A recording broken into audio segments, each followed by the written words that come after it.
Kwa jina naitwa Warda Harun Mohamed, ni operative member katika NGOs ya Zakro na nafasi ya kuwa ni mratibu wa bonanza hili. Lengo na madhumuni ya kuweka bonanza hili ni kusaidia na kushajihisha wazazi, jamii na serikali jinsi ya kusaidia watoto wenye mahitaji maalumu. Bonanza hili limebeba mambo tofauti ikiwemo burudani, upande wa muziki, lakini upande wa michezo pia. Tulilifungua jana tarehe 13, leo tunalimalizia kwa kulifunga. Jana tulicheza mechi timu ya Zakro na Tai. Hatimaye Zakro katolewa. Lakini tumeendelea leo, tumecheza tena asubuhi na sasa hivi tunacheza finali. Tutamjua nani ni nani ambaye atashajihisha katika jumuiya yetu, lakini atashajihisha katika bonanza hili. Lakini lengo la pili la bonanza ni kuwaeka karibu katika hii siku ya watoto wenye ulemavu duniani. Kwa tumeamua kuweka bonanza hili ambalo limeshajihisha wazee jinsi gani vya kukaa na watoto wenye mahitaji maalumu au watoto walemavu. Tulikuwa na vipimo mbalimbali, tulikuwa na sehemu ya ngozi, tulikuwa na sehemu ya koo, masikio na pua, tulikuwa na matibabu ya kinywa, matibabu ya vifaa tiba. Tukisema matibabu ya vifaa tiba tumaanisha vile viatu vinavyovaliwa na wale watoto wana mahitaji maalumu, pamoja na vigari vya kutembelea kwa maana ya wheelchair. Katika bonanza hili tumealika NGOs tofauti ili kuja kushirikiana na sisi kama vile OCHIS, tukisaidiwa na ZSSF na wengineo. Kwa hiyo tunaiomba serikali iwe pamoja na hizi NGOs, zitupe nguvu pale panapohitaji misaada, itusogezee misaada. Lakini katika changamoto ilikuwa tunaomba serikali itupatie sehemu maalumu la kuweka ofisi yetu. Ofisi yetu sisi iko nyuma ya mall. Ni sehemu ndogo kusema kweli, haikidhi, lakini hatuna budi kuanzia hapo. Tunategemea serikali itatupa nguvu kwa hili, kututafutia sehemu iliyokuwa mwafaka zaidi.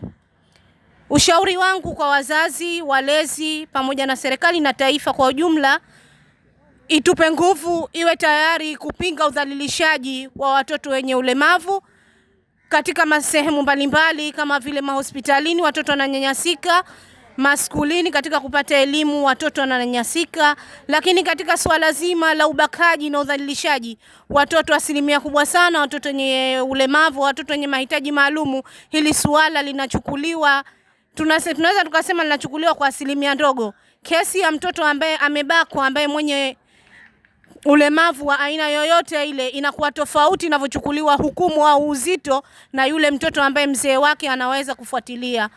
Lakini wito zaidi upande wa baba wa watoto. Asilimia kubwa sana mama zetu, vilio vyetu au vilio vyao, kina mama kiwemo na mimi pia, kwa sababu na mimi ni miongoni mwa mama na ni miongoni mwa muhanga wa huyo mtoto ambaye ana mahitaji maalumu. Wazazi wa kiume wanawatelekeza watoto na mama zao. Kwa hiyo Wizara ya Wanawake na Watoto tunaomba hili mlichukulie uzito wake. Ikija kesi kwa mtoto amedhalilisha, mzazi amedhalilisha mtoto mwenye ulemavu au mtoto mwingine, lakini zaidi mwenye ulemavu, kwa sababu yule anahitaji priority ya hali ya juu. Kwa hiyo alichukulia uzito na kulitolea hukumu ya haraka. Kwa majina naitwa Dr. Hassan Suleiman Musa, ni katibu katika jumuiya ya Zanzibar Children's Rehabilitation Organization ambayo imeandaa bonanza hili la matibabu na michezo kwa ajili ya watoto wenye mahitaji maalum.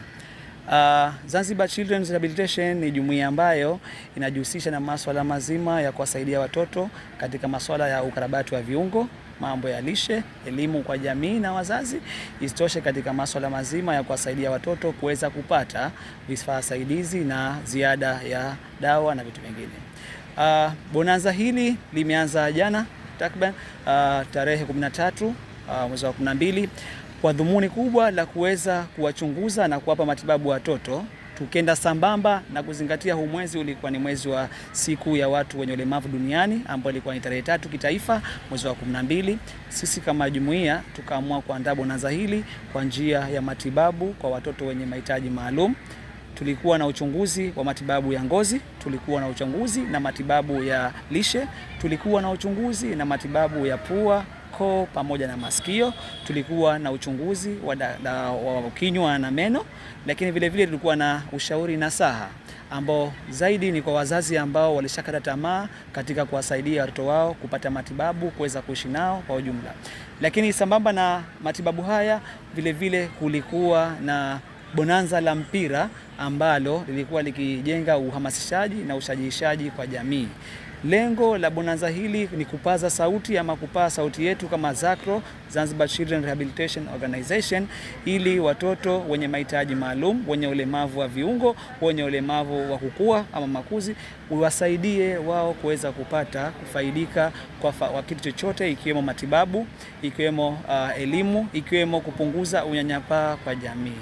Hivyo kama jamii naiomba sana ihusishe sana watoto, wawe pamoja, wachanganye makusudi kuweza kuwajenga kiakili, kuweza kuwajenga vile vile kiafya bora, vile vile kuwajenga kuwa imara katika jamii na katika maisha yao. Anaitwa Salama Rashidi Haru, ni mshauri mama mlezi katika jumuiya yetu ya ZACRO.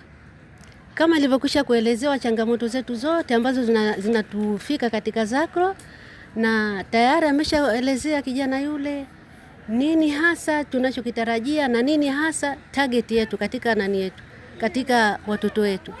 Wito tu zaidi katika jamii ni kwamba ulemavu ni jukumu letu sote, wanaume, wanawake, viongozi na watu wote kwa jumla. Mimi naitwa Amina Juma Kabwanga, ni mzazi wa mtoto mlemavu. Kwa ufupi, changamoto nyingi kwa watoto wetu hao. Na hasa hao waliokuwa kidogo wamekuwa wanahitaji elimu. Bado manyanyaso yapo maskulini. Unakwenda walimu wengine kwamba mimi siwezi kufundisha mtoto mlemavu, nimejifundishia watoto vichwa vigumu. Kwa hiyo yeye anatakiwa asome skuli mbadala kutokana na ufahamu wanao, lakini viungo havifanyi kazi. Lakini pia wao wanamkataa katika skuli za serikali. Ukienda kwa afisa elimu anakuambia anastahili kusoma hapa, anapelekwa shule. Wanamhudumia siku 2 kwa sababu umeenda kutoa ripoti. Ukirudi baada ya wiki tayari mtoto hapati huduma. Anarudi anakuambia mama mimi sisomeshwi. Kwa hiyo imekuwa ni changamoto. Ukienda kule wanakuambia mwanamke wewe una kichwa kigumu, hufahamu kwa nini unaambiwa nenda mpeleke huku mpeleke kule. Jamani, mtoto analetwa na afisa elimu. Mimi naweza kumuondoa? Hilo kitu inakuwa siwezi, lakini walimu tunashindwa kusikilizana. Mpaka hivi ninavyoongea, mwanangu mkubwa alipata wenzio akaambia sisi tunakusaidia umpeleka mtoto kwenye kituo cha walemavu na wanasomeshwa, lakini baadaye utaendelea wewe mwenyewe. Nikamwambia mwanangu tujali, tuombe Mungu. Kuja mwezi wa 7 nikaja hapa, Dr. Hassan kanisaidia, nikapita sehemu zinazohusika ustawi wa jamii na wapi, tukampeleka mtoto kwenye kituo inaitwa Upendo Rehabilitation Center kipo Mtwara. Ndipo alipo sasa hivi, lakini mpaka dakika hii sina imani kama ninaweza kumrudisha tena kwa sababu uwezo wangu ni mdogo na gharama ni kubwa. Kwa hiyo mpaka hapa nilipo mwenyewe nahitaji sponsor wa kumdhamini mwanangu aweze kwenda kusoma. Na wito wangu mkuu kwa serikali, tunaomba tutizame kwa jicho la pili wenye watoto walemavu. Wengi wao wamekimbiwa, wengi wao hali zao ziko chini, hatumudu gharama za matibabu. Mpaka hapa ninapoongea nahitaji MRI na hapa hamna, na uwezo wa MRI Dar es Salaam sina, na Zanzibar sasa hivi hamna. Kwa hiyo tunaomba katika masuala ya hospitali, masuala ya skuli, tunaomba tutizame kwa jicho la pili kwenye watoto walemavu.